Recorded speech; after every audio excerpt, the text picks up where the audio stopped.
Welcome back to my channel. So today I'm going to be doing this very nude inspired natural look, if you will, which is perfect for red hair. Of course, every hair color can wear this, but red hair is especially hard to find like a good lip color for because a lot of colors seem to clash with red hair.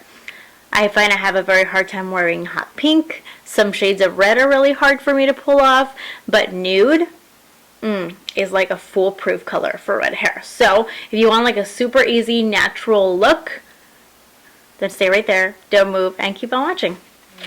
Alright, so the first thing I'm going to start with is my eyebrows, and I use the NYX TAME frame. As always, I use the color Espresso. And before I get started, I like to go in with a little bit of brow wax, and this is just a brow wax pencil from Milani.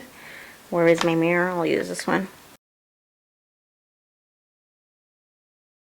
I'm just going to go in with this brush and just brush them out, and then we are going to fill the brow. Alright, so I asked you guys on Instagram to send me a couple questions, that way we could answer them while I show you guys how to do this makeup, which is really easy, really natural. We're going to finish in a couple minutes, so if I don't get to your question, I'm sorry. So first question while we fill in our eyebrows, should we start with like a heavy question or just like, let's go in order, I guess. Do you still like your nose? Absolutely I do. It's so much better than what I had before, so I'm obviously going to love it. I am so happy with the results. I think they're natural. They don't look overdone at all. And the thing is, I think people get scared because, you know, you're not going to get your perfect nose, which is unfortunate for every surgery, every surgeon, doesn't matter. You're never going to reach perfection. Even just the way that we're made, we're not perfect. Our faces are not perfectly symmetrical. My face is definitely not perfectly symmetrical. So, you know, you're going to get a better nose than before. You're going to get, as Dr. Cousins explained it to me, all the adjectives to describe a nose job end with the suffix ER. So, smaller, pointier, better, but not perfect, you know. So yeah, so you're not going to get your perfect nose, but you're going to get as close to it as humanly possible, and as far as your anatomy is going to allow your nose to change. So it all depends on the limits that your nose has, because you have to have like a good structure under there to even make changes, and the dramatic changes are just going to depend on what your nose and anatomy can support. So I do love my nose. What I love most about my nose is that it still works, and that's the most important thing.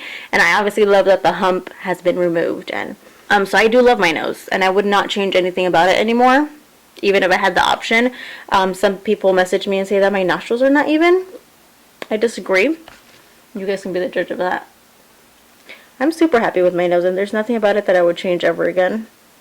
I am actually going to film another rhinoplasty video. I wasn't planning to up until my 1-year post-op, but I'm going to do it on my experience with post-surgery blues, like a full-on experience. I'm going to be telling you guys things that I hadn't shared on a video, and, you know, ways that I was able to cope with it. And then maybe I'll have my husband on too, just so that he can tell you his perspective and what he was able to see, because I've gotten like a tremendous amount of messages regarding people having the same experience. And it's crazy because when I was researching rhinoplasty, I didn't get to see people having that sort of moment of, you know, ambivalence or doubt or something. So I'm really, really glad that that helped, but you will get through it. So I do want to film a video on that. Let me know if you guys have any questions regarding that.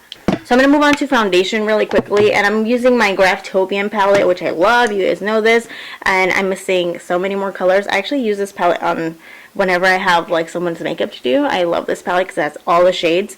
I'm just going to go in with a shade that's closest to my skin tone right now. I'm actually out of so many shades, I have to repurchase them. But I'm just going to use this one, and I'm just going to use a blending sponge. I find that this foundation really spreads well with these kind of sponges, so. And I focus it on my nose because I get like redness there.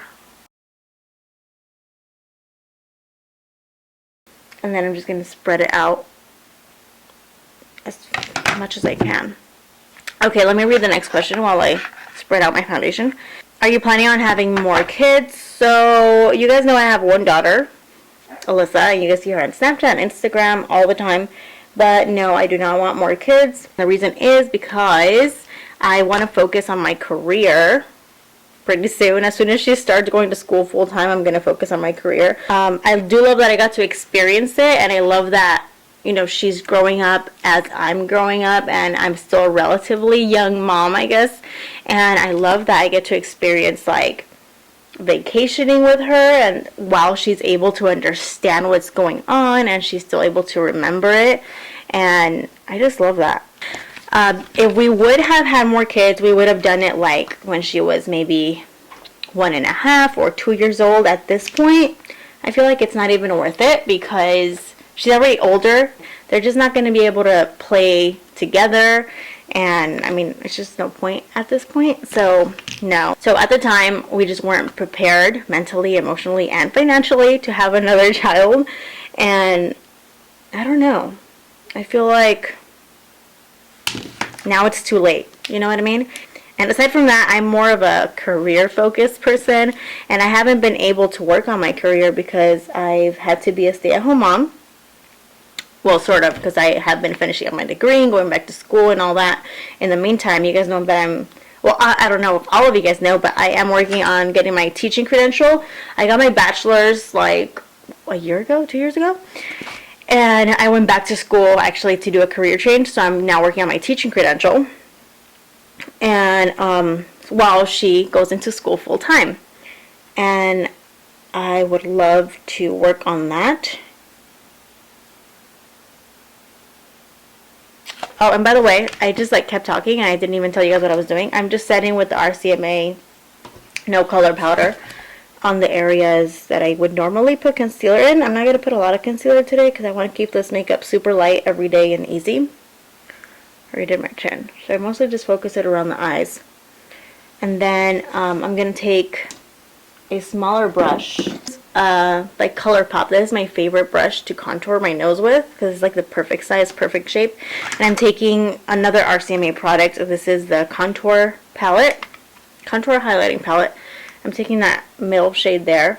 I love this because it's super cool toned and it's going to give you like a natural shadow. I'm going to use this to contour my nose a little bit.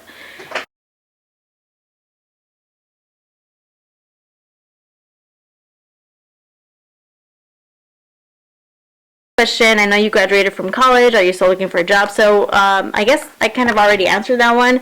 So I did work at HR for 1 year and I realized I didn't like it, and it was also really hard to find someone to help me take care of Alyssa. I'm going to go in with the Smashbox, what is this? Halo Hydrating Perfecting Powder. I always say that and I always forget the name, in the shade medium, and I love it because all you do is like you twist it and the powder comes out, like unlike all these other powders that you have to like shake it into the top, which is just very annoying. Anyway, and I'm taking like a loose fluffy brush and I'm going to start this powder in the hollow areas of my cheeks, and then I'm just going to set my whole face with it. But I want to focus the pigment more so first, like in the contours. So I did it for a year, and then I had to focus on Alyssa. And I started volunteering at her preschool, no, Head Start, and I loved it. Like, I love that I could walk around the classroom, jump from activity to activity, and it was just so much fun. And, you know, I think ever since I was a child, when I used to play pretend, I used to always pretend to be a teacher. So I think deep down, it's what I was meant to be, but I just kind of fought it, you know, for so long, for such a long time. I think coming from like being first generation born here in America, your parents, you know, they kind of mold you to want to be like something more, be more financially stable. So I thought, you know, healthcare for sure is like a stable position.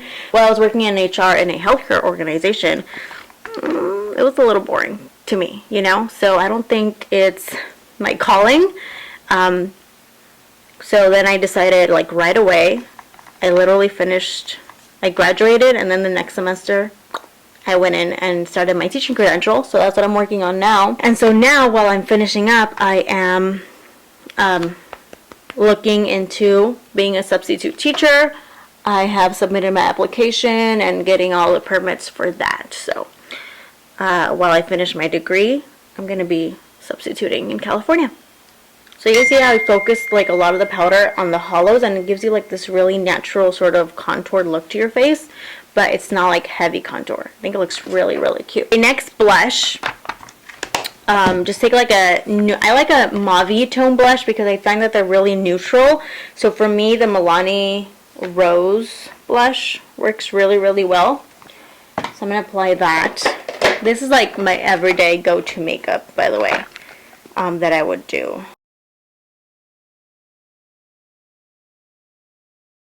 So the question is, what nationality are you? I am 100% Mexican. Well, my parents both are Mexican. My mom is from Chihuahua. And my dad is from Mexico City. So 100% Mexican. Half north, half south.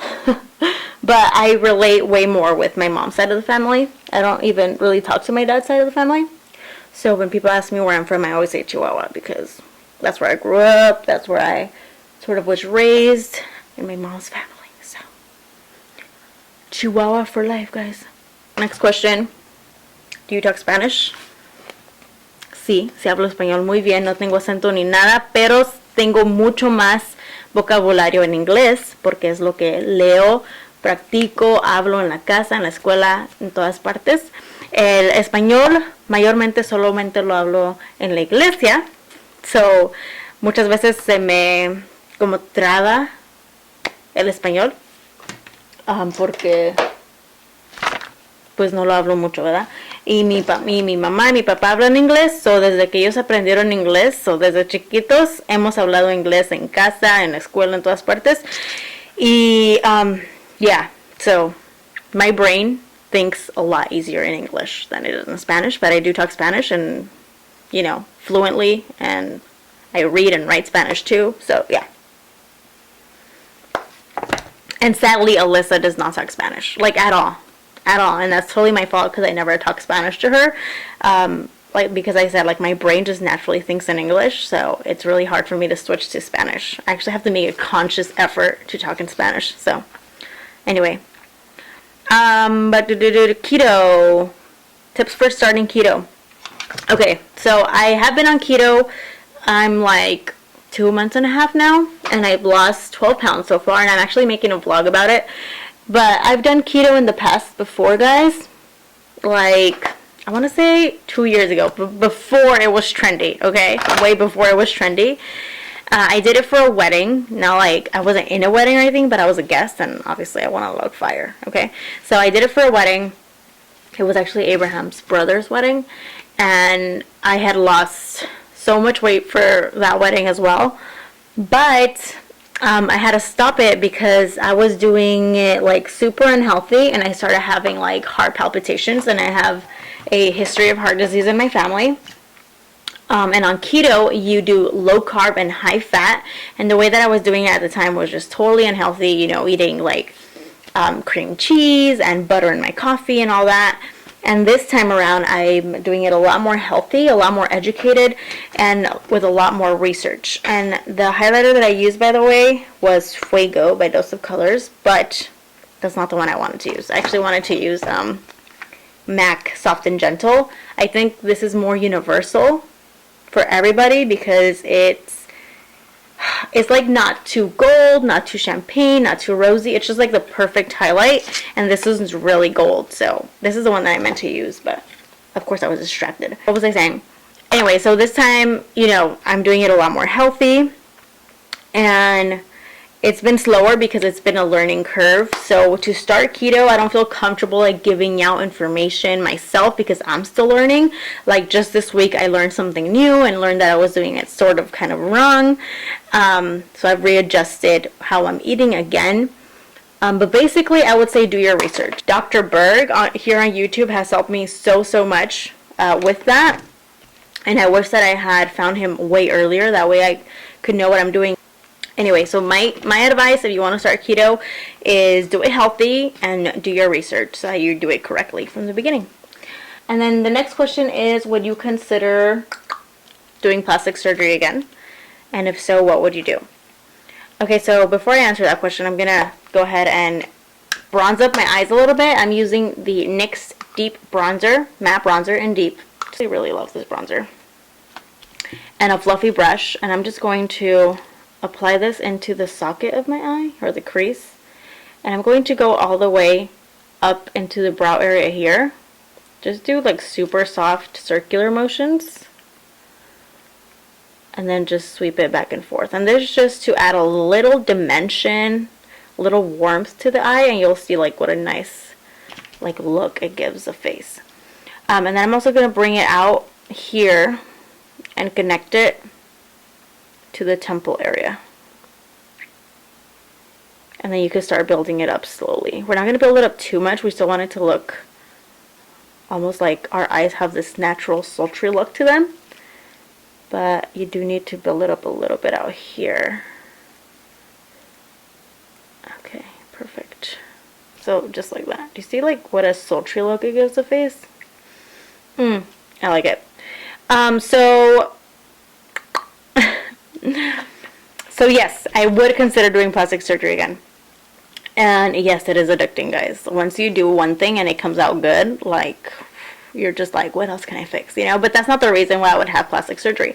The reason is because, like I said, my stomach, like I've said before, like on Snapchat, my stomach is destroyed, okay, from my pregnancy. I was ridiculously huge. Like, I don't think my body was meant to stretch out that much, but Alyssa was huge when she was born. Okay, she was like 9 pounds and she was super long. I think like 22 inches or something.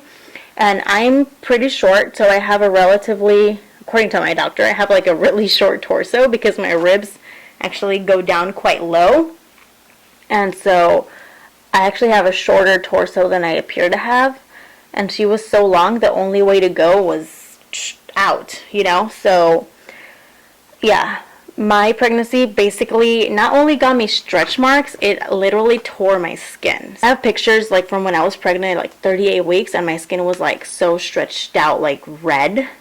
I have basically like tiger stripes all over my skin on my stomach, and it's destroyed. So I would do a tummy tuck for sure to tighten everything up down there, because I do have quite a loose belly.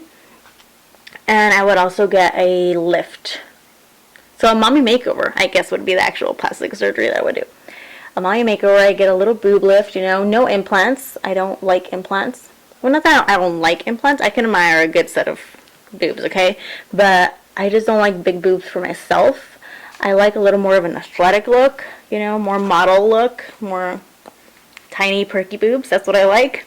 So I would just get a lift with tiny boobs. So now I'm going to take a vanilla eyeshadow by MAC, and I'm going to put that right in the inner corner. I'm looking for a brush that will fit in there, this one. And this is just going to give our eyes like a little pop without using a shimmer, so that, you know, it looks like a very natural look.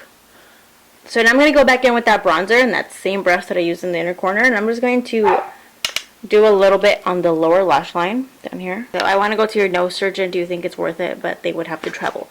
Well, I love my surgeon, obviously, and I would never say anything bad about him, and I'm very biased, of course. But I think if I were in your position where I would have to travel, nose surgery is already really expensive. I would look in your area if there is like a highly qualified rhinoplasty specialist, board certified, you know, rhinoplasty surgeon who also does great work. I'm sure there is, like in every major city in the United States, there's great surgeons. So first I would look in your area, have a consultation with a couple of them, because like I said, rhinoplasty is already a huge expense. If you add travel to that, and then all of the follow-ups that you're going to have to be doing, it's really going to add up. But if you don't find anybody that you trust at all in your area, in around your city, yeah, then I definitely think that you should travel versus settling. But like I said, look for surgeons in your area. Look on the website Real Self. I know that's the website that really helped me as well. Get referrals from people if you know anybody that's gotten plastic surgery and they came out really well and they have no problems. You know, do a couple consults around there before you consider traveling. Follow-up question, you said that you were going to get Botox say you change your mind. No, I have not changed my mind. I'm actually going next week. Next week? Yes, on the 7th. At first, I wanted to, like, in this area here, you guys see how I get, like, these little wrinkles?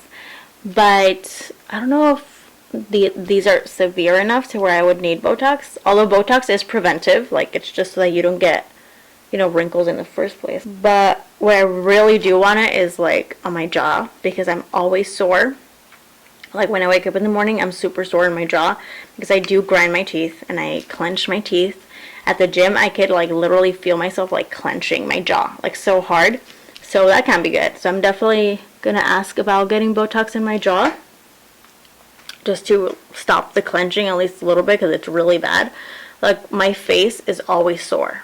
I know I'm growing muscles down here. You know what I mean? Like, my face is literally always sore. We'll see what I end up doing once I'm there. Okay, so I'm going to go ahead and do my lips because I cannot talk while I'm doing my lips. I'm going to use the Rock and Rose lip liner, which, all-time favorite. If you guys don't own this lip liner, you should definitely try it before buying a MAC lip liner because this is fire. Okay, and then for lipstick, for that picture, actually I used 2 lipsticks by mistake. I put on more Creamer Please first from the Dose of Colors Desiccated collection. I haven't used this one as much, like, at all because I didn't like the color on me. I think it looks a little too mustardy, but I did put it on for this picture, that you guys saw in the thumbnail, so I'm gonna put it on now. So over that, I'm gonna put No Shade, which is the shade that I had originally intended to put on, and I'm just gonna dab it. Alright, so I am missing some highlighter on my nose. Just going to put the, I'm going to go with the MAC Soft and Gentle that I originally intended to put on my face. Put that. So now I'm just going to go ahead and run the straightener just through my hair. This is like my natural hair when I use the Pantene conditioner, by the way. And I'm just going to straighten it like through the ends. I like to straighten it in the ends mostly. That way my hair kind of up here keeps a little volume. Because if I straighten it from the root, it's going to like stick to my face. So because I already have straight hair, I'm just going to go ahead and straighten the ends. Just to get rid of this little kink here and a little bit of the poofiness. And I really just straighten the first layer. Unless I'm going to do like a, change my part. So just here. Alright, so this is the final look. I hope you guys enjoyed it. It's super easy, super natural, and it's always going to match with your red hair, like no matter what shade you have. Obviously with any hair color, but red hair is especially difficult because a lot of lip colors can actually clash with the red hair and just look a little out of place. So a nude lip is always going to complement red hair, like, for sure. So also, before you guys go, if you guys could just do me a huge favor and leave a comment down below, even just like a smiley face, and give this video a thumbs up. That way YouTube doesn't keep hiding my videos and my videos actually show up on the search bar and in people's feed. Otherwise, if the engagement is like really low, then YouTube just sort of kicks my videos out. So if you guys will do me that favor, that would be awesome, and I will be really, really grateful. Thank you so much for watching, and remember that wherever you go and whatever you do, always leave your mark.